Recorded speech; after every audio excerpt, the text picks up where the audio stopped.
This video was brought to you by the Wisconsin Department of Children and Families.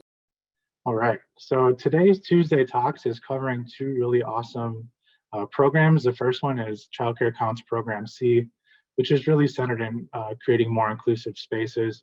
Also, we're going to be talking about Dream Up today, a really innovative, awesome program for enhancing strategy, collaboration, all sort of within the auspice of supply building. So two awesome programs here today. Our presenters are myself. Again, I'm Christian Albouras. We have Chelsey, Thill, Caitlin Ferrick, and Andrea Cammilleri. Some really awesome committed staff here at DCF. So really excited to have them present more information about these two great programs to you today. All right, what is Tuesday Talks? This is one of several that we've ran on a consecutive basis monthly. And really the conversation is to create access for you all in the community to connect with the agency, really to engage and have an ongoing conversation around a number of different topics. But really it's to enhance that collaboration, it's to enhance that connection and access to from the agency to you in the field. So it's been awesome thus far. We've learned a lot. Hopefully you've learned a lot as well throughout these conversations, and we really look forward to continuing them. Also at the end here, we will be finding ways to sort of get a feedback loop from you all as a community and sort of learn a little bit more about what topics do you want to hear in the future. So there will be an opportunity for that as well towards the end of this presentation. But with that being said, if we can go to the next slide, that'd be awesome. Okay, so just again, a recap of today's agenda. First, jumping in on Childcare Counts Program C, then jumping into more information about Dream Up, and then we'll conclude with questions. With that being said, I'm gonna hand it over to Chelsey to walk us through Program C. Thank you. Thank you, Christian. Information on Program C, Promoting Inclusive Spaces, was shared with providers during January's Tuesday Talk. Interested providers are encouraged to review the recording of the January Tuesday Talk, as well as the online frequently asked questions section of the Childcare Counts webpage. Program C is a one-time payment offered only in March of 2023 to all providers who are currently eligible for Childcare Counts Programs A and Program B. The funds from Childcare Counts Program C are designed to make early care and education facilities and their learning environments more physically accessible and to allow all children, including children with disabilities, to fully participate. You do not have to be currently caring for a child with a disability to receive this payment. Because some of these projects may take time to complete, the payment deadline for Program C has been extended to 180 days from the date of the payment letter.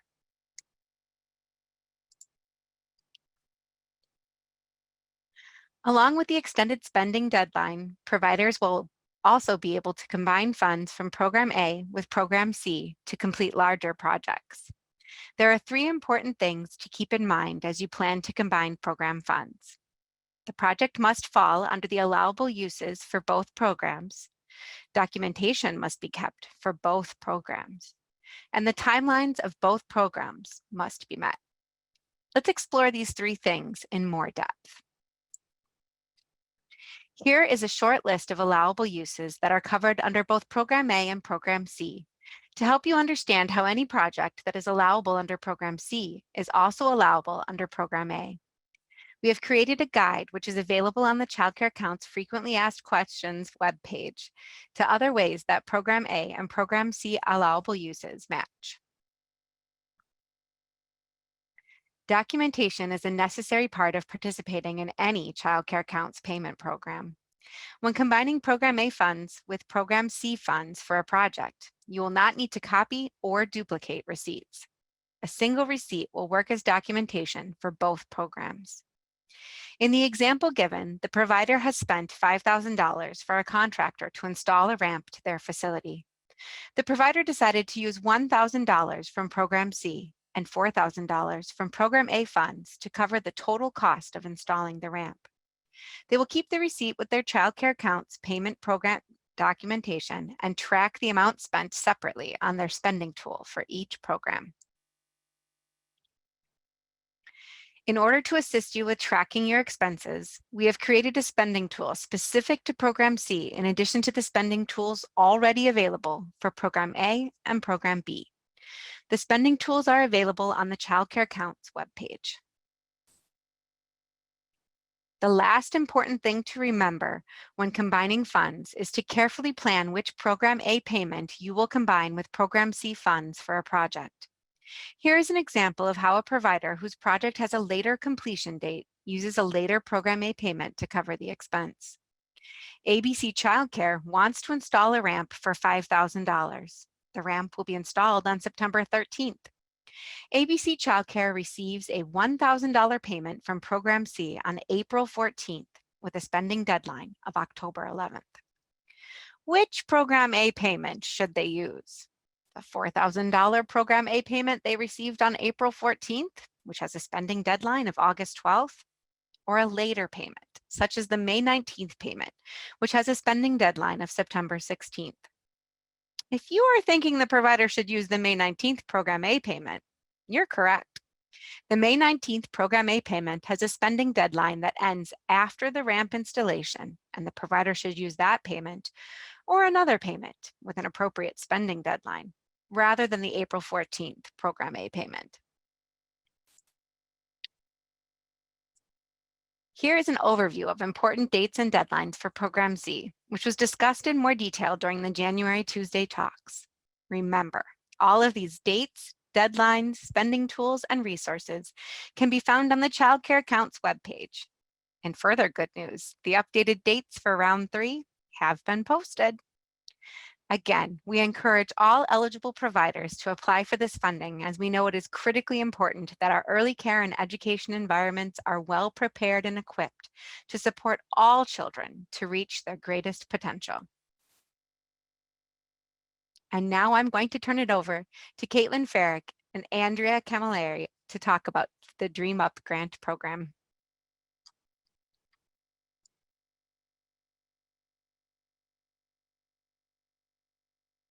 Good afternoon, man, it's not morning. Good afternoon, everyone. I'm Caitlin Farrick, and I'm the Grants Initiatives Advisor for the Division for Early Care and Education. And we are going to talk today, myself and Andrea, about Dream Up, which is one of our two main programs under the Project Growth Initiative. Some of you may also be familiar with the Partner Up program. I just want to share on the onset of this that more information about Partner Up is going to be shared hopefully in March. And this presentation really focuses on Dream Up. So if you do have any questions about Partner Up, please sign up for our updates on the Project Growth website. Go to the next slide. I know a lot of you, again, working in the industry, understand how challenging childcare access is for so many families around the state of Wisconsin. So before COVID, 54% of Wisconsin's population lived in a desert. And obviously COVID has exacerbated these issues. And this, coupled with declining group care and family child care program rates, has created a huge gap in access to affordable, high quality care in a number of our communities. And not surprisingly, if you do not have access to the care that you need for your children, this really inhibits people's ability to work.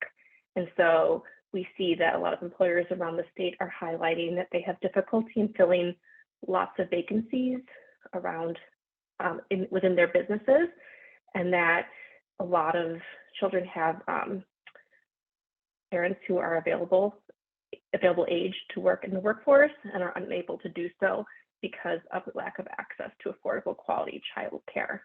And this creates some issues around equity that disproportionately impacts families with young children, children with special needs, people whose work would take place within non-traditional hours where care is particularly hard to find and continues to unfortunately keep some people within a poverty of low wage work or no work, which exacerbates cycles of poverty.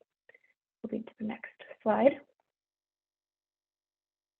Now, Dream Up and Partner Up are sort of project growth initiatives, and we'll talk a little bit more about the details of this, are one piece of the systems approach that we're taking to address childcare issues. These programs by themselves, so Dream Up or Partner Up, are not the solution to childcare shortages in our state or nationally in and of themselves.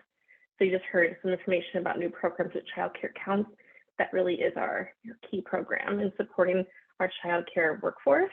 But Project Growth is a way in which we are providing funds and launching programs to increase interest and investment in, I would say, non-traditional partners in childcare, so our businesses, community organizations, because we really do believe that issues around childcare access should not only be left to families or to providers. And then at the bottom of this graphic, you'll see shares and some of the changes that we're making to that program around rate increases and other policies are really helping to make this more coherent system. And so all these different levels are coming together to help to strengthen our childcare system in the state. Okay. So Project Growth, we talked a little bit about this at the onset, but it's composed of two main programs, Partner Up and Dream Up, which we're going to talk more about today. We also have a business toolkit on our Project Growth website that includes a number of 6 different modules that talk about things like how to start a new childcare business, how to do outreach for childcare providers, or how childcare providers can do outreach to businesses. So lots of different pieces. If you are a business who are interested in partnering or figuring out a way to support childcare and early learning in your community, or if you're a provider who's wondering, how can I reach out to businesses? This toolkit is a helpful resource. And we worked on this with our partners at WICA, as well as Wisconsin Economic Development Corporation. Also, as part of Project Growth, we work with SFTA to administer Partner Up, and they have received the grants and have a number of business child care advocates around the state that are housed within child care resource and referral agencies. And their role is to provide technical assistance around Partner Up, but also to serve as local support to child care programs and businesses who are interested in partnering around issues of child care within their community. So even if you don't receive one of these grants, perhaps you as a provider want to partner with a business to do a small project or a relatively small project. You have a need within your specific program, or they can contract with you for a number of slots. So these are some of the things that they can help you, things that they can help you think about and work through in your community. Next slide. So this is a little bit about that toolkit that I just mentioned. So these are the different modules that we have here. And we created this because we've been hearing a lot from both WICA and WEDC that there were a lot of businesses who were interested in partnering around issues of childcare because they cite it as one of their top needs by far when it comes to barriers to recruiting and retaining staff. So these are the different modules that we created with them. And I just want to emphasize that one of the things we really wanted to convey through this toolkit was that there are lots of quality childcare programs already across our state, and that we really want businesses to partner with all of you. So we hear, sometimes that businesses are interested in creating a new program, and there might be a need for a new program in a community with lack of childcare options, but there are also lots of programs around the state that could be partnered with in a lot of different ways. And this provides some examples for how that can happen in communities. Slide, great. These are business childcare advocates. Like I said, these are the childcare resource and referral agencies around the state. And these are some of the things that they do, providing technical assistance, holding community events, participating in work groups around childcare, building relationships with businesses and philanthropy and other partners around the state. And I will say that Andrea and I attended an event last week that was hosted by WICA and the Counties Association. And we heard a lot of rave reviews about some of these business childcare advocates and how helpful they've been to community members, including childcare providers. So really, if you are interested in both the grants, but also just maybe some of this topic more broadly about building these childcare business partnerships, definitely reach out. You can find information about who the advocate is in your area on our website.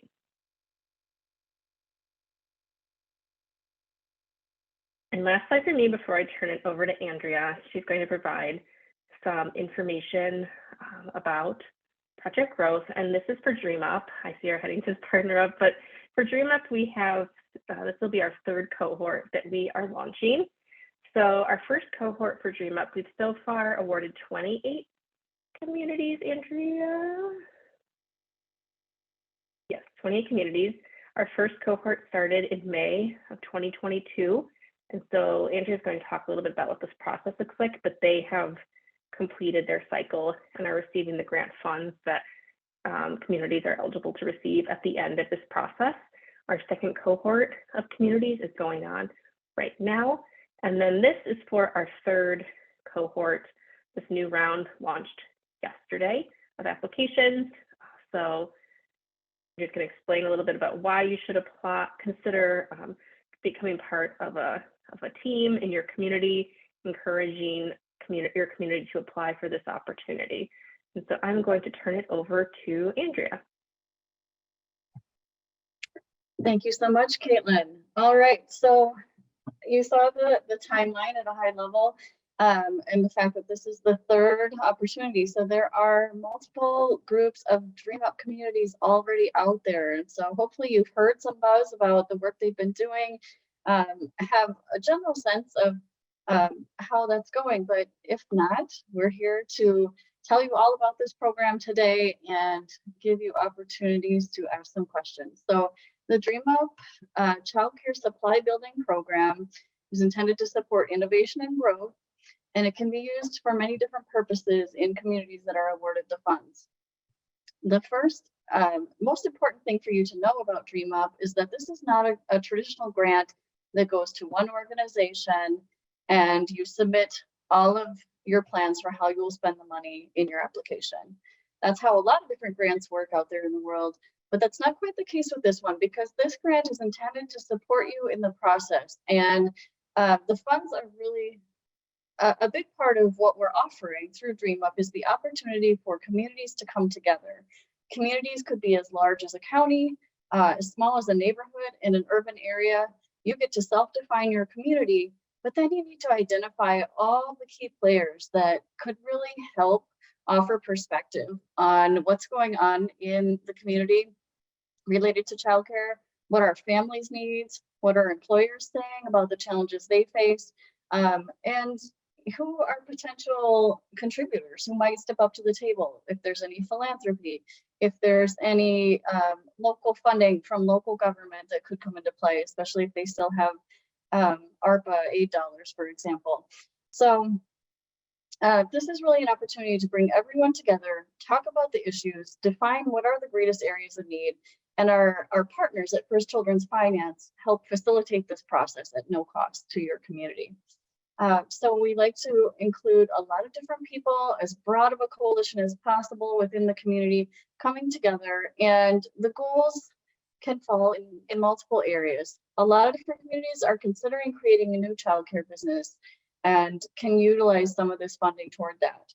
Now, on the previous slide, you may have noticed the note that says capital expenditures are not allowable. So in other words, this grant, when you receive $75,000 of seed funding for your community, it's really a kickstart grant for this community group to help develop their work plan, their strategic plan, and set up a budget.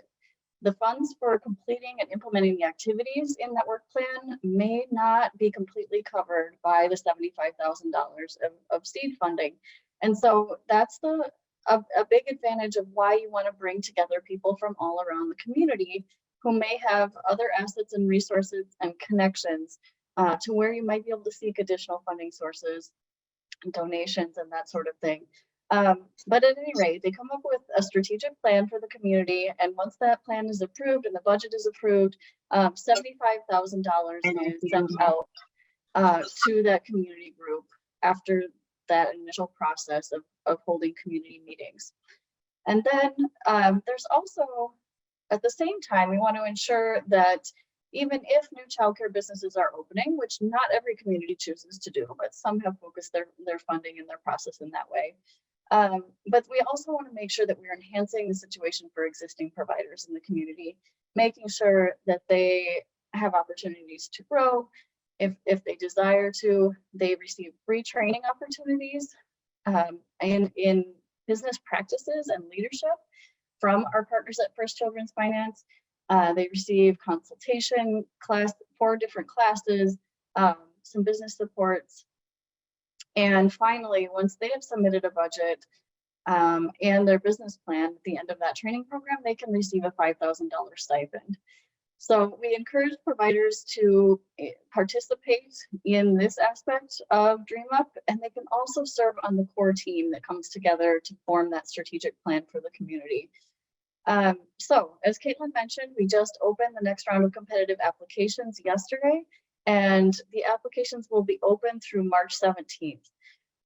So again, back to the one most critical thing for you to know about Dream Up is that you must apply as a core team, and childcare businesses are not allowed to be the lead, the core team lead for that team. We encourage as many childcare providers as possible to serve on the core team as time allows, and also take part in those free trainings, but they are not able to serve as the lead and must identify partners who can help with that piece, managing the grant funds and whatnot on their behalf. So we encourage you to look to community partners and think about ways you might form those connections to create a well-rounded core team that represents the business community, philanthropy, other early childhood stakeholders, city and county government, economic development is a big one.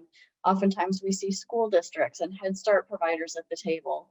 So all of these different individuals participating in this community to come up with the best possible plan to support the growth of childcare and the availability of affordable childcare to families in the community. So on the next slide, I can show you where these grants have already been awarded in our state. Caitlin mentioned that we've had 2 cohorts that have already begun their work, and the first cohort of 12 communities began their work last May, and most of them have received their funds and are in the implementation phase. There's just a couple more that are receiving final approval of their budgets, but most of them are in the process of implementing their work plans that they developed as a core team and spending down the money. In cohort 2, these groups kicked off work in October, so they are just in wrapping up their series of meetings that they work with.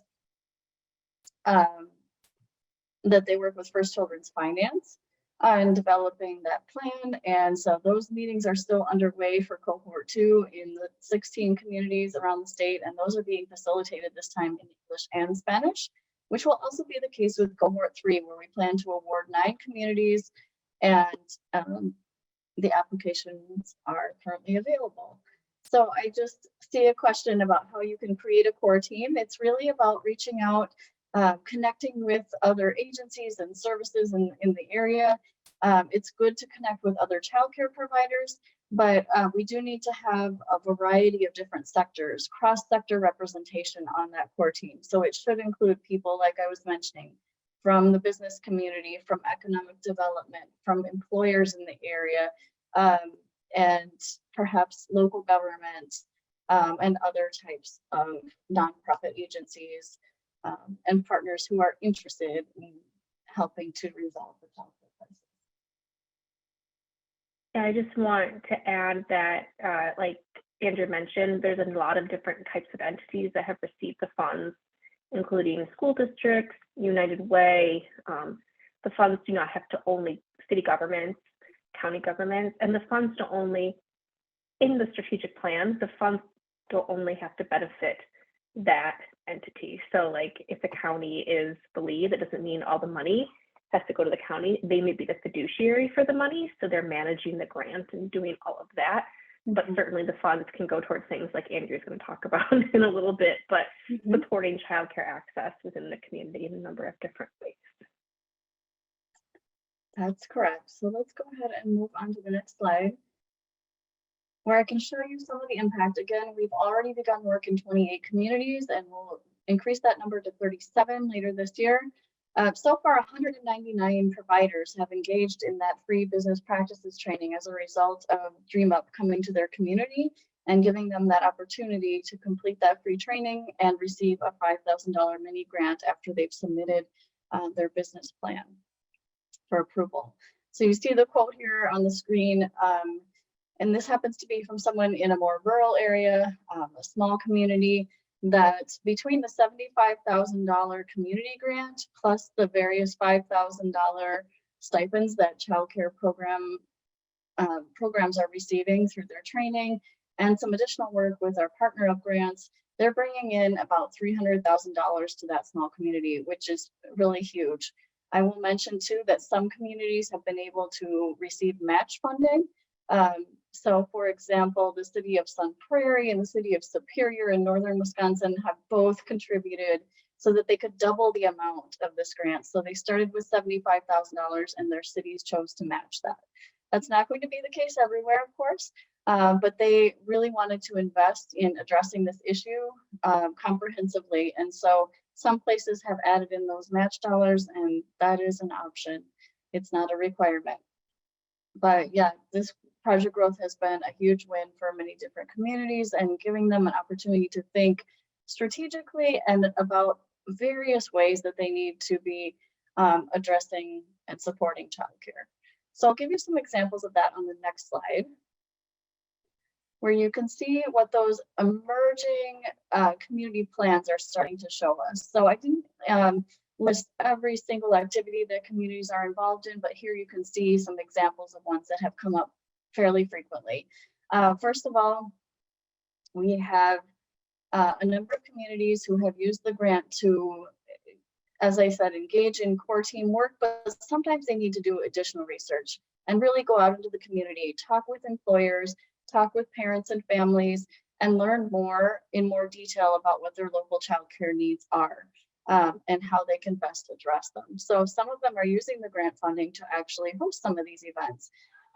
For example, if they don't have a lot of business leaders at the table, they might host a business leader event where people can come together and learn about how their employees are affected by the childcare challenges in the area and talk about how valuable it can be for an employer to partner and support childcare.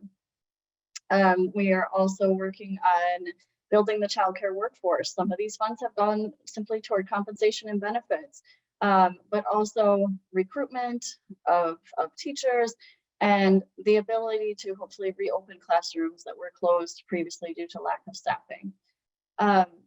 We have some communities that are looking at the option of engaging high school students in coursework through the DPI program, and also some of the technical colleges and local university systems will offer dual credit for high school students who are completing early childhood coursework. And so they are exploring those channels to bring that coursework to their community and prepare those high school juniors and seniors to be fully prepared to become licensed providers or certified providers once they exit high school and earn that diploma. In addition, a number of communities are offering funds, either startup funds or growth funds for family providers to enhance and grow their programs, increase their training and so on. They are partnering to open new childcare centers in some cases, many times through those innovative business models that I've talked about, where employers will help fund portions of the startup or the operating costs for the long term. And they are also just working to collaborate and identify potential future resources to support their work and asking for support from state and local leaders for longer term sustainable solutions to these challenges. So those are some examples of many things that are happening with this funding. And we do really encourage the core teams to come up with at least 2 or 3 goals. Some have 4 or 5, but most are close to that 3 goal level, where we make sure that they are investing in teacher training and building that pipeline for the workforce, while also expanding the number of slots available in the community and really trying to increase the quality of childcare, and making sure that the business model is always sustainable by engaging community partners. So in sum, that's what the results of Dream Up often look like, but it's really up to each individual community. There is no one cookie cutter model. It depends on the situation and the people and the energy and level of involvement that they want to bring to the Dream Up grant. And so we've seen some really awesome creative solutions coming out of these Dream Up grants. And I'm just very excited to be able to see another round of applications and be able to reach more communities with this work in the coming year. So you'll see at the bottom of this slide where you can visit our website for more information, projectgrowth.wi.gov. And there you'll see both grant programs as well as information about the Business Child Care Advocates and the Business Toolkit that Caitlin mentioned. And we have a nice long email address for you there if you have follow-up questions and want to learn more about the Dream Up grants that are open or any of the topics we discussed here.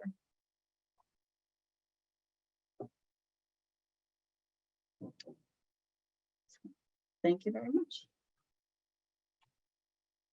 All right, thank you, Andrea. Again, much appreciation to Andrea, Chelsey, and Caitlin for walking us through these two awesome programs here today. Really, really appreciate your efforts here. I want to go back to centering the idea that these Tuesday talks are a way for us to stay connected with you, for you folks to hear information from us, for us to hear feedback and information from you, and really want to center that here right now. So we would like to hear from you actually. And so one of the ways in which you can do that is you can scan on this QR code and feel free to give us some feedback and take the survey. We will be continuing these conversations on a monthly basis. We'll be talking about different topics that are timely, things that are coming up, various programming that's sort of like in the hopper that makes sense to be connecting with you on, but we really want to hear from you as well. So if you wouldn't mind pulling out your smartphone or other device that will allow you to scan the QR code, we really would encourage you to do that to really engage and give us some feedback as to like what it is you would like to hear from us. Just a quick reminder for our March topic, that's going to be on some admin rule revisions that are underway, and that's going to be our Rule Revisions and Regulation 101 presentation. So really looking forward to having some more staff from DCF talk about that as well. And if you'd like to just learn a little bit more about Tuesday Talks and the cadre of talks you've had in the past, there's a link there on the bottom that you can click on. We'd really welcome you to engage that webpage as well.